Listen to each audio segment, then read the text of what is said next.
Barcelona ৭ ম্যাচে ৭ জয়। Hansi ফ্লিকের অধীনে তারা কি দুর্দান্ত সময়টা না কাটাচ্ছে। তাদের আরও একটি জয়, গেটাফেকে তারা ১-০ গোলে হারিয়েছে। অবশ্য খেলা শুরুর পূর্বেই তাদের শিবিরে নতুন একটি সুখবর যুক্ত হয়েছিল। তাদের ক্যাপ্টেন রাফিনহা লা লিগায় প্লেয়ার অফ দ্য মান্থ নির্বাচিত হয়েছে। ৩টি পরিবর্তন নিয়ে আজ মাঠে নামে বার্সেলোনা।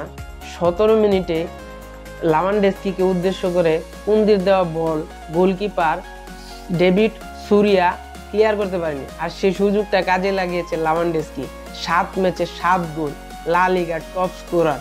আপনি জানেন আপনার পেছনে লা লিগার টপ স্কোরার, তারপরও আপনি সেই বলটাকে ক্লিয়ার করতে পারেননি। তার খেসারত আপনাকে এবং আপনার দলকে দিতেই হবে। পরবর্তী ৮০ মিনিট কোনো দলই গোল করতে পারেনি, যদিও ৩০ মিনিটের মাথায় লাভানডস্কি আরেকটি গোল করেছিলেন, কিন্তু অফসাইড হিসেবে গণ্য হয় সেই গোলটি। লামিন ইয়ামাল তারপর রাফিনহা অনেকগুলো শট করেছিল, কিন্তু সেগুলোকে খুব সুন্দরভাবে আটকিয়ে দিয়েছে ডেভিড সুরিয়া।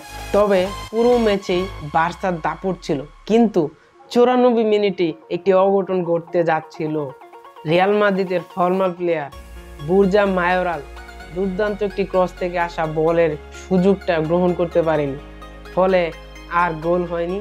ফলে তাদের ১-০ গোলে হারতে হয়। বার্সেলোনা ম্যাচের আগে ৬ ম্যাচের ৪টিতেই ড্র করেছিল এবং ২টি ম্যাচ হেরেছিল।